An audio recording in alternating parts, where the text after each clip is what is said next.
எதிலும் வல்லவர் ஏவா வேலுவர்களுக்கும் மாவட்ட செயலாளர்களுக்கும் நிர்வாகிகளுக்கும் எனது வாழ்த்துக்கள், பாராட்டுக்கள். சேலம் வேட்பாளர் செயல் வீரர் செல்வ கணபதிக்கு அறிமுகம் தேவையில்லை. டெல்லி ஜவஹர்லால் நேரு பல்கலைக்கழகத்தின் பட்டறையிலிருந்து உருவான போர்வால்தான் இங்கே உங்க முன்னாடி இருகரங்கூப்பி வாக்கு கேட்கிற நம்ம செல்வ கணபதி அவர்கள். சேலத்தில் எப்படி அவர் குரல் உறுதியாக ஒலிக்குதோ அதே மாதிரி நாடாளுமன்றத்திலும் ஒலிக்க வேண்டும்.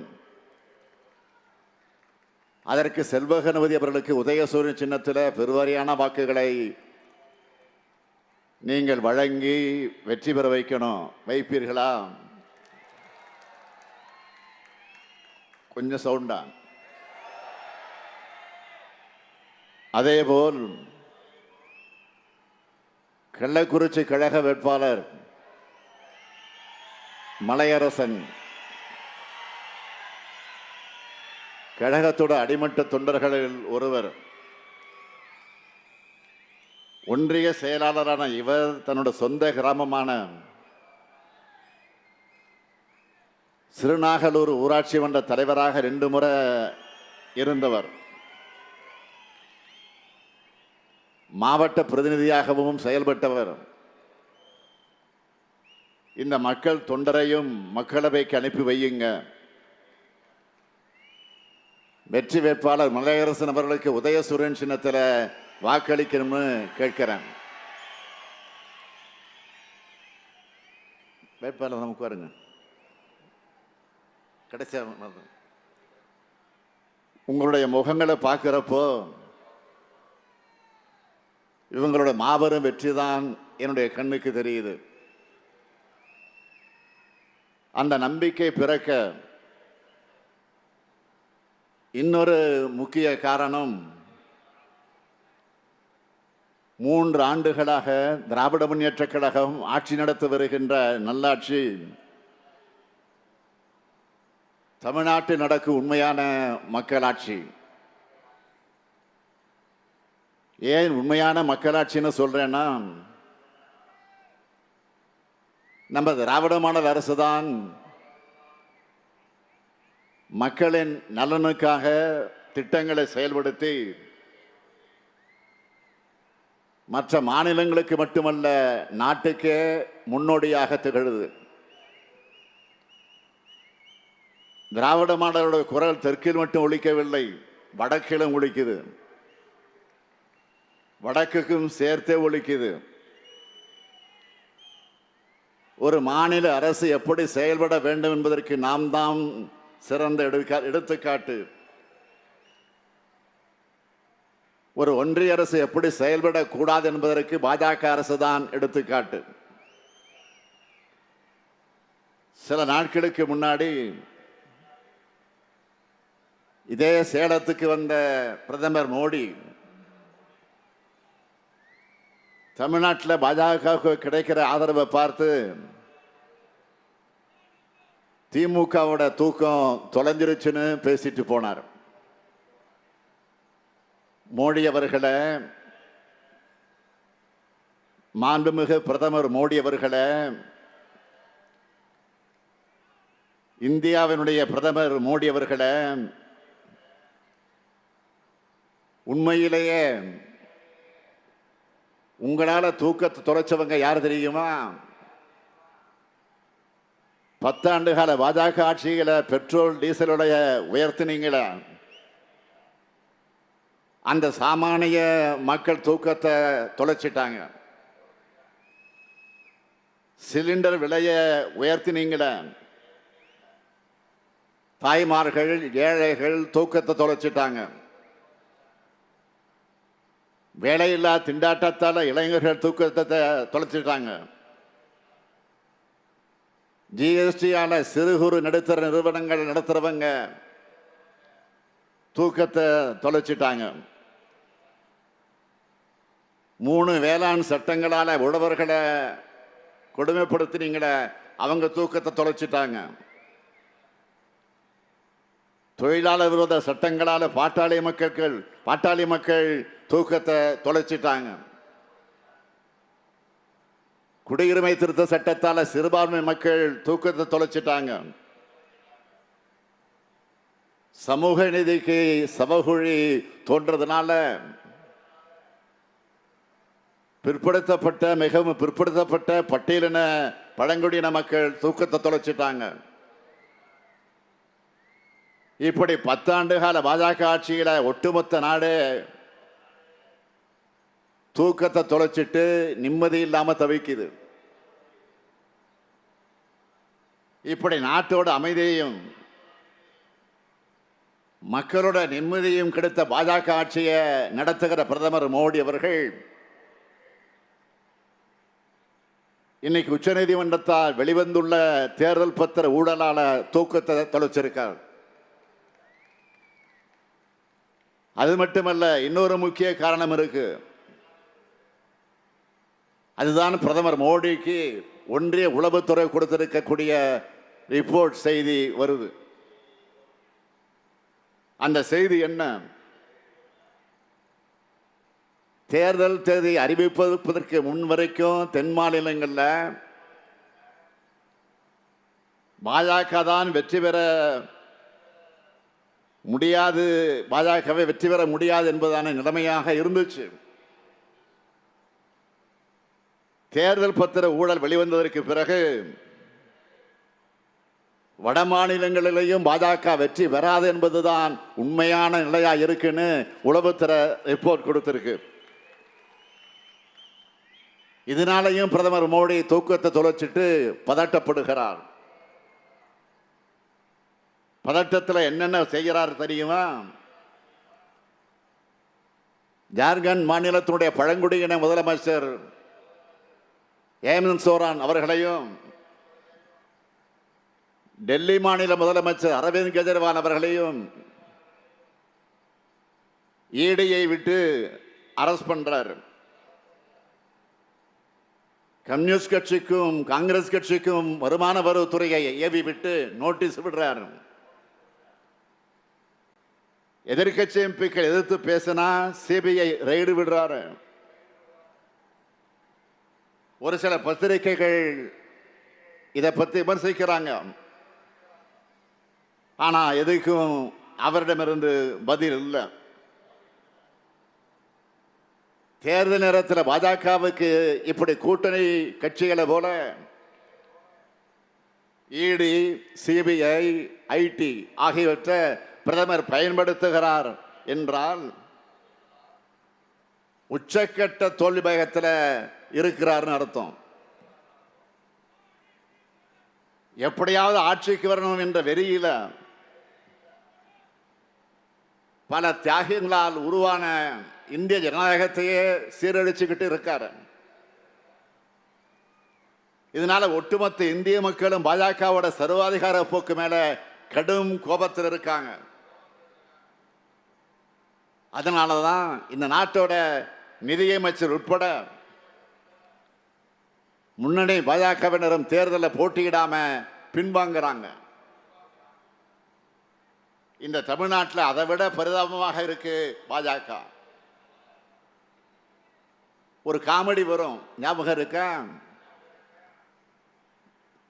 பில்டிங் ஸ்ட்ராங்கு, பேஸ்மெண்ட் வீக்குன்னு. அது மாதிரி தேர்தலில் போட்டியிடுறதுக்கு வேட்பாளர்கள் கிடைக்காம கவர்னர் சிட்டிங் எம்எல்ஏன்னு கூப்பிட்டு நிறுத்தி அது நியூஸ்ல இருக்கணும்னு பார்க்குறாங்க. இதிலிருந்து என்ன தெரியுது? பாஜகவுக்கு இருக்கிற பயமெல்லாம் நோட்டாவை விட கீழே போயிடாம டெபாசிட்டாவது வாங்கணும் என்ற முயற்சி தான் நல்லா தெரியுது. அதனாலதான் மோடி அவர்கள் இப்போ திடீர்னு எம்ஜிஆரையும் ஜெயலலிதாவையும் புகழ்ந்து பேசுகிறார். திடீர்னு அம்மையார் ஜெயலலிதா மேல ஏன் மோடிக்கு பாசம் பொங்குகிறது? அம்மையார் ஜெயலலிதா அவர்கள் உயிரோடு இருந்தப்போ அவரை பாராட்டியது உண்டா? இந்தியாவிலேயே அதிகமாக ஊழல் நடைபெறக்கூடிய ஆட்சி ஜெயலலிதா ஆட்சின்னு மோடி சொன்னது இப்போ ஞாபகம் இல்லையா? தமிழ்நாட்டில் உள்கட்டமைப்பு வசதி ஏற்படாததற்கு ஒரு பெண் தான் காரணம்னு அம்மையார் ஜெயலலிதாவை குறை சொன்னவர் தான் மோடி அவர்கள். தமிழ்நாட்டு மீனவர்கள் தாக்கப்படுவதற்கும் ஜெயலலிதாவும் சோனியாவும் தான் காரணம்னு குற்றம் சாட்டினவரும் மோடி தான். இதையெல்லாம் மோடி மறந்துட்டாரா? எதுக்கு இந்த நாடகம்?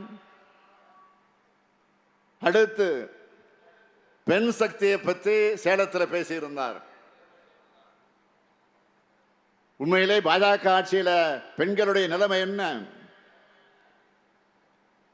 பெண்கள் பாதுகாப்பை உறுதி செய்யறதுக்கான காங்கிரஸ் கொண்டு வந்த நிர்பயா நிதியை முறையா ஒதுக்காம அந்த நிதியை ஒதுக்காம விட்டது பாஜக ஆட்சி தான். பாஜக எம்பியால மல்யுத்த வீராங்கனைகள் பாலியல் துன்புறுத்தலுக்கு உள்ளானது, அவங்க போராடுனது எல்லாமே பாஜக ஆட்சியில தான். குஜராத்தில் பில்கிஸ் பானு வழக்கில் குற்றவாளிகள் விடுதலை செய்யப்பட்டது மோடி ஆட்சியில் தான்.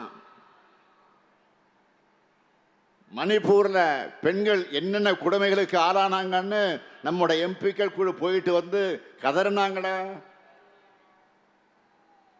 அந்த கொடுமைகள் எல்லாம் இரக்கமெல்லாம் வேடிக்கை பார்த்தது மோடி ஆட்சி தான். ஜம்மு காஷ்மீர்ல 8 வயசு குழந்தைய பாலியல் கொடுமைக்கு உள்ளாக்கின குற்றவாளிக்கு ஆதரவா 2 பாஜக அமைச்சர்கள் ஊர்வலம் போனாங்களே. உத்தரப்பிரதேசத்தில் வேலை கேட்டு போன இளம்பெண்ண பாஜக எம்எல்ஏ குல்தீப் சிங்கும் அவரோட சகோதரரும் நண்பர்களும் சேர்ந்து கூட்டு பாலியல் வல்லுறவு செஞ்சாங்களே. அது மட்டுமா, அந்த பெண்ணோட தந்தைய அநியாயமா சிறையில வச்சு கொன்னாங்களே. பாலியல் வல்லுறவுக்கு உள்ளான ஒரு பொண்ணை நீதிமன்றத்திற்கு போற வழியிலேயே உயிரோடு கொளுத்துறாங்களே. அதுவும் பாஜக ஆட்சியில தான். இந்த செய்திகளுக்கெல்லாம் பிரதமர்கிட்ட இருந்து பதில் வந்திருக்கா? வருத்தப்படுறேன்னு ஒரு பெயர்களுக்காவது சொல்லியிருக்காங்களா?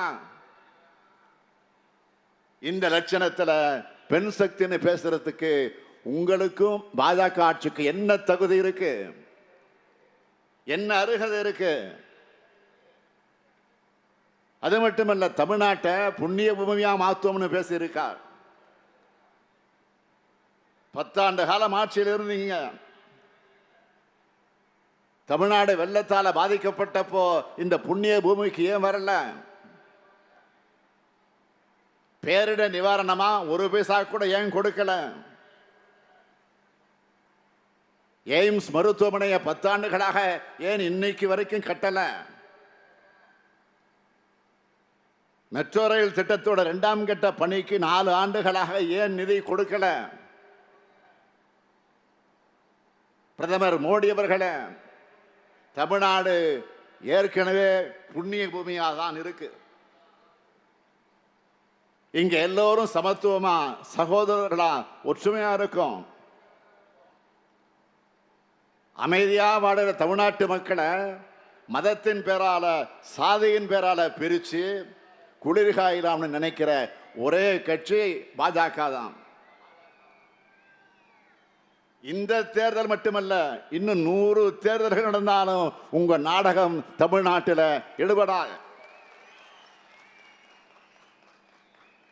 இன்னும் சொல்லணுமா, தமிழ்நாடு எப்பவுமே புண்ணிய பூமியை தான், புண்ணிய பூமியை தான் இருக்கும். நாட்டை மத அடிப்படையில் துண்டாட நினைக்கும் பாஜக பாவிகளோட மண்ணா மாறவே மாறாது. நான் இன்னும் அழுத்தம் திருத்தமாக சொல்லுகிறேன்,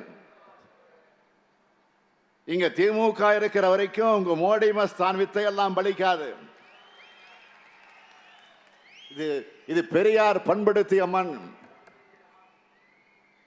பேரறிஞர் அண்ணாவால் கட்டமைக்கப்பட்ட மண், நம் உயிரினைய முத்தமிழறிஞர் கலைஞர் வளர்த்த மண். இது போன்ற எண்ணற்ற பெருந்தலைவர்களுடைய உழைப்பு ஒருபோதும் வீணாகாது. பாஜக எனும் மதவெறி கூட்டத்தோட இப்ப சேர்ந்திருக்கிறது யாரு? நான் பெரிதும் மதிக்கிறேன், சமூக நீதி பேசுகிற ஐயா டாக்டர் ராமதாஸ் அவர்கள் சேர்ந்திருக்கிறார். ஏன் சேர்ந்தார், எதுக்காக சேர்ந்தார்னு உங்களுக்கு தெரியும். தெரியுமா? தெரியாது. அவங்க கட்சிக்காரங்களுக்கு நல்லா தெரியும். சாதிவாரி கணக்கெடுப்பு நடத்தணும்னு கோரிக்கை வச்ச ஐயா ராமதாஸ் அவர்கள் அந்த கணக்கெடுப்பே நடத்த வேணாம்னு சொல்ற சமூக நீதிக்கு எதிரான பாஜக கிட்ட போய் சரண்டர் ஆகி இருக்காரு. இதை பத்தி நேற்று தருமபுரி கூட்டத்தில் நான் மிக தெளிவாக பேசியிருக்கேன். அதுக்கு விளக்கம் கொடுக்கிறதா நினைச்சு ஐயா ராமதாஸ் இன்னைக்கு என்ன சொல்லியிருக்காரு? பாஜக கூட்டணியில பாமக வலிமையான கட்சியா இருக்கு, அதனால பாஜகவுக்கு அழுத்தம் தந்து சாதிவாரி கணக்கெடுப்பை நிலைநிறுத்துவோம்னு சொல்றாரு. ஆனா பாமக கடந்த 3 தேர்தலா தேசிய ஜனநாயக கூட்டணியில் தான் இருக்கு. உழவர்களுக்கு எதிரான 3 வேளாண் சட்டங்களுக்கும் இலங்கை தமிழருக்கும் சிறுபான்மை மக்களுக்கும் எதிரான குடியுரிமை திருத்த சட்டத்தை ஆதரித்து வாக்களித்தது பாமக. என் சாதிவாரி கணப்புக்கு அழுத்தம் கொடுக்கல. அதனாலதான் இந்த சந்தர்ப்பவாத கூட்டணியை ஏத்துக்க முடியாம அவங்க கட்சிக்காரங்களே மனநொந்து அவமானத்தில் தலை குனிஞ்சு இருக்காங்க. இன்னைக்கு காலை நாளிதழில் மோடி பேசின செய்தி வந்திருக்கு. பிரதமர் மோடி அவர்கள் பேசிய பேச்சு இன்றைக்கு செய்தி வந்திருக்கு. தன்னுடைய தாய்மொழியா தமிழ் வாய்க்கலனாலும் வருத்தப்பட்டு பேசியிருக்கிறார். நேற்று மாலையில் இதை பேசினவர் நேற்று காலையில் என்ன பண்ணியிருக்கார் தெரியுமா? அகில இந்திய வானொலின்னு தமிழ் பெயரை ஆகாசவாணின்னு இந்தி பெயருக்கு மாற்றி ஆர்டர் போட்டிருக்கிறார். எங்கும் இந்தி எதிலும் இந்தின்னு இந்திய திணிக்கிறதுக்கான வேலைகளை பார்த்துட்டு மாலையில கண்ணீர் வெடிக்கிறார். இதனாலதான் நான் சொன்னேன், மோடியோட கண்ணீர் அவருடைய கண்களை நம்பாது.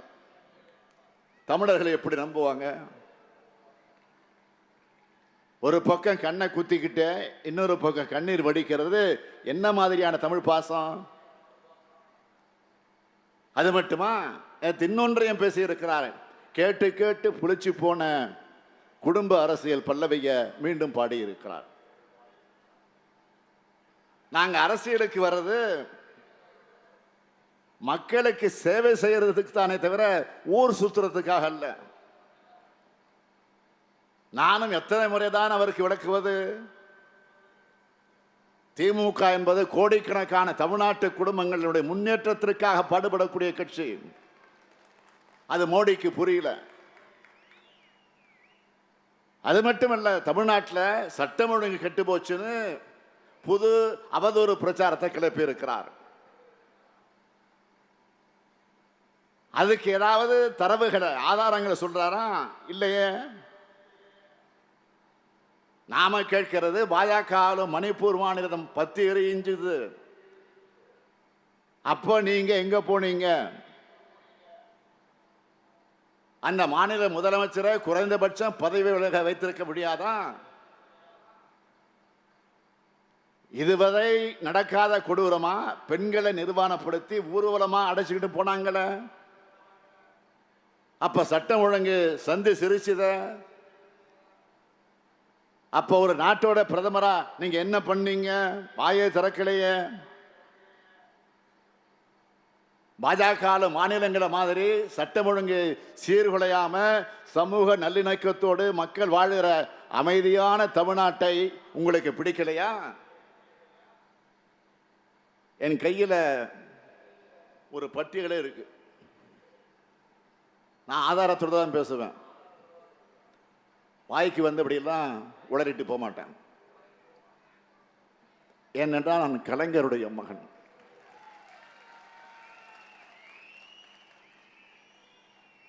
இதில் இருக்கக்கூடிய பெயர் பட்டியல் ஏதோ தேச தலைவர்களோ சமூக சேவர்களோ இல்லை. எல்லோரும் சட்டம் ஒழுங்க கெடுக்கிற ரவுடிகள். ஒரு 25 பக்கத்துக்கு பட்டியலோடு வந்திருக்கேன். சரித்திர பதிவேடு குற்றவாளிகள், டேட்டா, ஆதாரம் இருக்கு. இது தவறுனா தயனை இருந்தா, தெம்பு இருந்தா, திராணி இருந்தா என்பது வழக்கு போடுங்க. நான் நீதிமன்றத்தில் சந்திக்க தயாராக இருக்கிறேன்.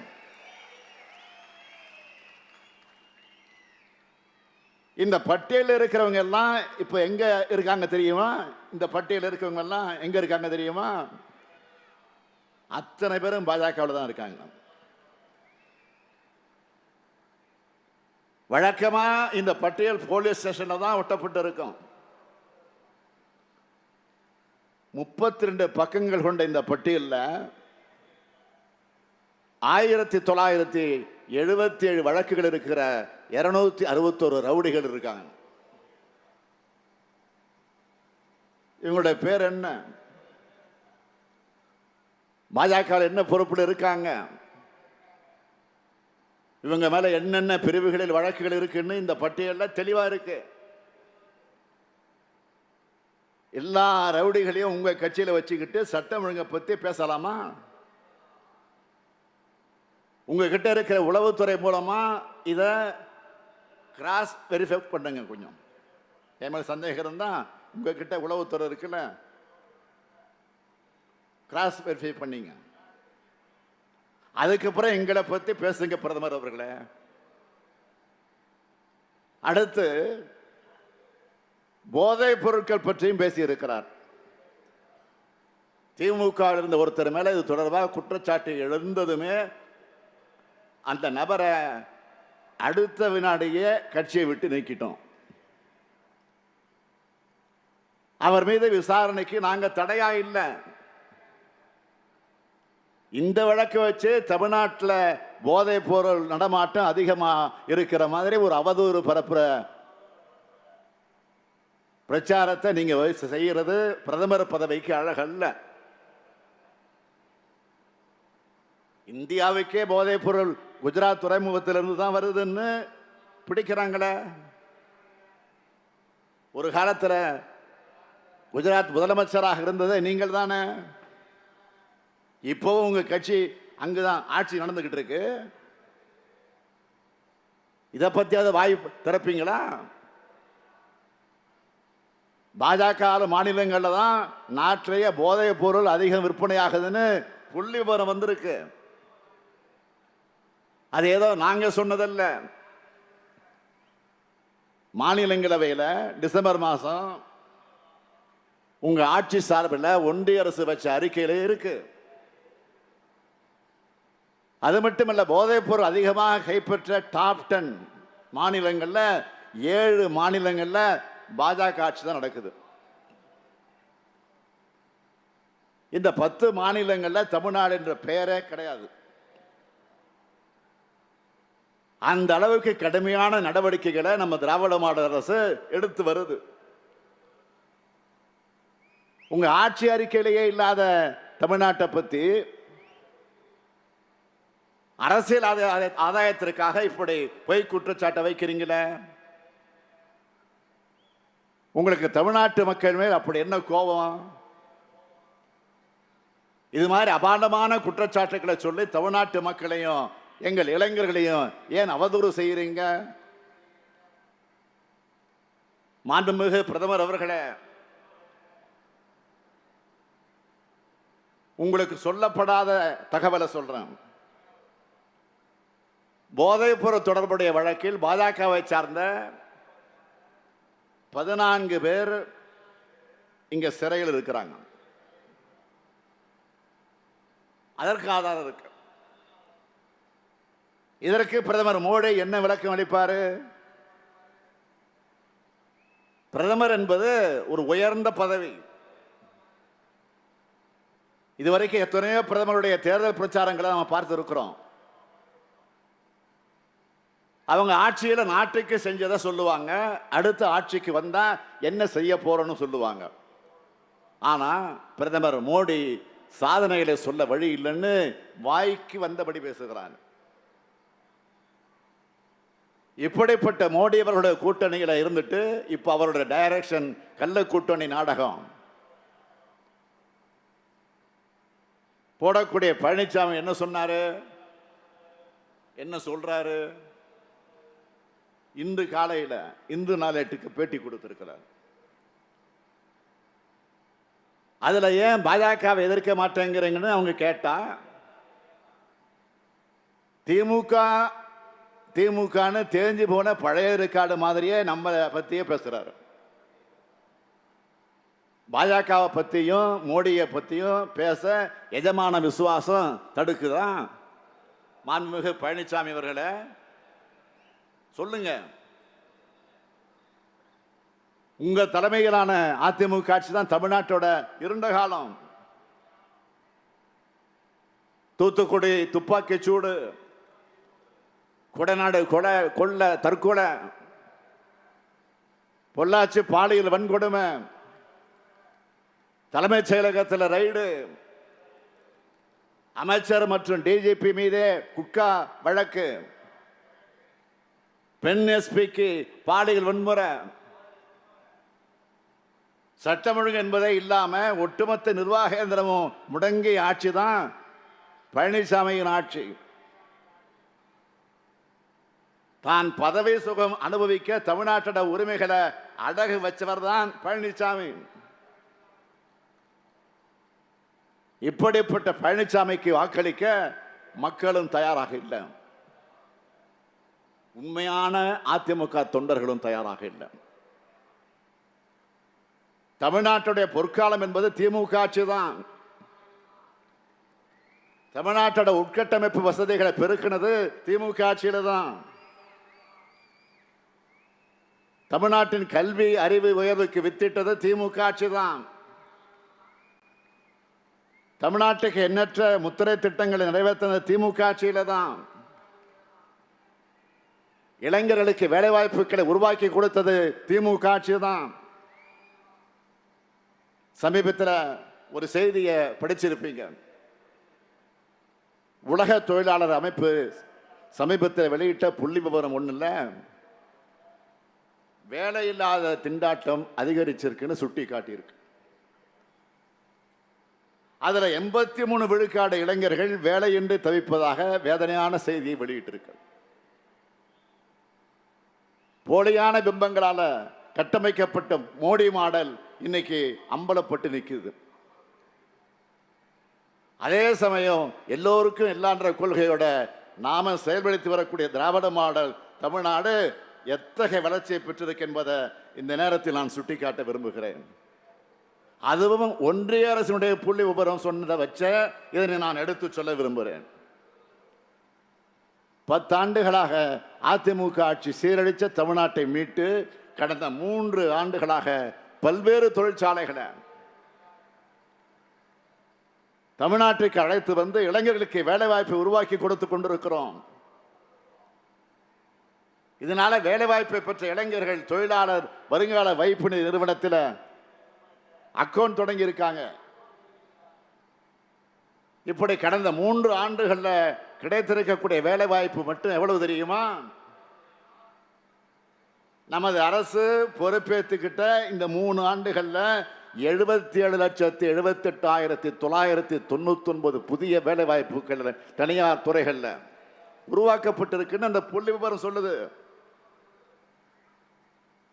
இப்படி திட்டங்களாலும் செயல்பாடுகளாலும் உண்மையாகவே சாதனைகளை நிகழ்த்துகிற மாடல் தான் நமது திராவிட மாடல். நான் சொல்றதை விட தமிழ்நாட்டு மக்கள் என்ன சொன்னாங்கன்னா, ஒரு வீடியோ பார்த்தேன். அதுல ஒரு மகளிர் சொல்றாங்க, எங்கள் வீட்டில் குழந்தைகளுக்கு உடம்பு சரியில்லைன்னா காசுக்காக யாரையும் எதிர்பார்க்க வேண்டிய தேவை இனிமே இல்லை. எங்க அண்ணன் ஸ்டாலின் கொடுக்கிற தாய் வீட்டு சீர் மாதிரி 1000 ரூபாய் இருக்கு. இப்படி மாசம் மாசம் மாநிலம் முழுக்க 1,15,00,000 குடும்பங்கள் மகிழ்ச்சியா இருக்காங்க.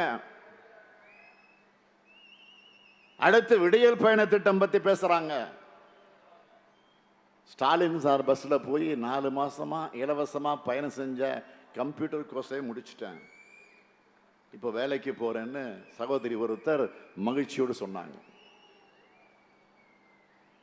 இந்த மாதிரி மாநிலம் முழுக்க இதுவரைக்கும் மகளிர் மட்டும் 445 கோடி முறை பயணம் செஞ்சிருக்காங்க. அடுத்து மாணவி ஒருத்தர் பேசுறாங்க, ஏழ்மையான சூழல்ல அரசு பள்ளியில படிச்சு கல்லூரிக்கு வந்த எனக்கு அப்பா மாதிரி ஸ்டாலின் ஐயா 1000 ரூபாய் தராருன்னு சொன்னாங்க. இப்படி மாநிலம் முழுக்க 4,81,075 மாணவிகள் புதுமை பெண் திட்டம் மூலமாக பயனடைகிறாங்க. அடுத்த வீடியோவில் எப்போவாச்சும் வீட்டில் சாப்பிடுவேன், காலையில் அம்மா வேலைக்கு போயிடுவாங்க, நான் ஸ்கூலுக்கு வந்துடுவேன். இப்போ ஸ்கூல்லையே ஸ்டாலின் தாத்தாவோட காலை உணவு திட்டத்தை சாப்பிட்றேன். சிரிச்சுக்கிட்டே அந்த குழந்தை பேட்டி கொடுத்தது, புல்லரிச்சு போச்சு எனக்கு. அந்த மாதிரி தமிழ்நாடு முழுக்க 16 லட்சம் குழந்தைங்க காலை உணவு திட்டத்தில் சாப்பிடுறாங்க. அது மட்டுமல்ல, உழவர்களுக்கு இலவச மின் இணைப்புகள், மக்களை தேடி மருத்துவம், நான் முதல்வன் திட்டம், தமிழ் புதல்வன் திட்டம், இன்னுயிர் காப்போம் நம்மை காக்கும் 48. இப்படி 3 ஆண்டுகள்ல தமிழ்நாட்டில் இருக்கக்கூடிய எல்லா குடும்பத்திற்கும் பார்த்து பார்த்து அவங்க குடும்பத்தில் ஒருத்தனா பல திட்டங்களை தீட்டி தருபவன் தான் உங்கள் முன்னால் நின்று கொண்டிருக்கக்கூடிய முத்துவேல் கருணாநிதி ஸ்டாலின். ஆனா 10 ஆண்டுகளா இந்தியாவை ஆட்சி செஞ்ச மோடியாலும் இப்படிப்பட்ட சாதனைகளை பட்டியலிட முடியுமா? தமிழ்நாட்டை ஆட்சி செய்த பாதம் தாங்கி பழனிசாமியாலும் பட்டியலிட முடியுமா?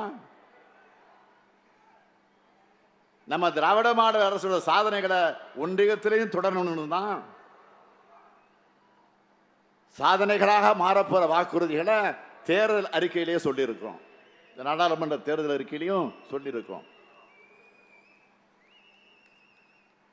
அதில் சிலவற்றை மட்டும் நான் சொல்ல விரும்புகிறேன்.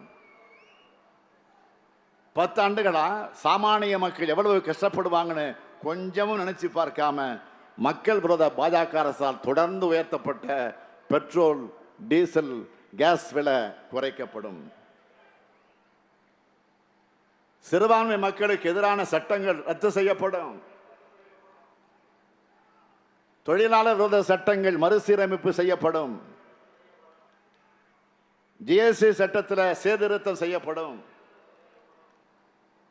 விவசாயிகள் கூட்டுறவு அமைப்புகளையும் வங்கிகளையும் வாங்கியிருக்கக்கூடிய கடனும் வட்டியும் தள்ளுபடி செய்யப்படும். உழவர்களுடைய வேளாண் விளைபொருட்களுக்கு மொத்த உற்பத்தி செலவுடன் 50 விழுக்காடு என்பதை வலியுறுத்தி குறைந்தபட்ச விலை நிர்ணயம் செய்யப்படும். தேசிய நெடுஞ்சாலைகள் இருக்கக்கூடிய சுங்கச்சாவடிகள் முற்றிலுமாக அகற்றப்படும். மகாத்மா காந்தி தேசிய ஊரக வேலை வாய்ப்பு உறுதி திட்டத்தோட வேலை நாட்கள் 100 150 நாட்களாகவும் ஊதியம் 400 ரூபாயாகவும் உயர்த்தப்படும். மாணவர்களுடைய கல்வி கடன் முற்றிலுமாக தள்ளுபடி செய்யப்படும். வங்கிகளில் மினிமம் பேலன்ஸ் இல்லாதப்போ விதிக்கப்படக்கூடிய அபராதம் ஃபைன் நீக்கப்படும். ஆலங்குப்பம் ரயில்வே சுரங்கப்பாதை மேம்பாலமாக மாற்றி அமைக்கப்படும். சேலம் விமான நிலையம் விரிவாக்கம் செய்யப்படும். பன்னாட்டு விமான நிலையம் அமைக்க பரிசீலிக்கப்படும். சேலத்தில் 1000 ஏக்கர் பரப்பளவில் ஒரு புதிய தொழில் பூங்கா அமைக்கப்படும். சேலம் மாவட்டத்தில் ஒருங்கிணைந்த திறன் மேம்பாட்டு மையம் அமைக்கப்படும். இது எல்லாத்துக்கும் மேல முக்கியமா சாதிவாரி கணக்கெடுப்பும் வறுமை கோட்டுக்கு கீழே உள்ள மக்கள் குறித்தும் அந்த கணக்கெடுப்பும் 5 ஆண்டுகளுக்கு ஒரு முறை ஒரே நேரத்தில் ஒன்றிய அரசால் எடுக்கப்படும். இதெல்லாம் நிறைவேற சேலம் நாடாளுமன்ற தொகுதியில திராவிட முன்னேற்ற கழகத்தினுடைய வெற்றி வேட்பாளர் நம்முடைய செல்வகணபதி அவர்களுக்கு உதயசூரியன் சின்னத்தில் நீங்கள் வாக்களிக்கணும். உடனுக்குடன் செய்திகளை தெரிந்து கொள்ள சன் நியூஸ் பெல் ஐகானை கிளிக் பண்ணுங்க.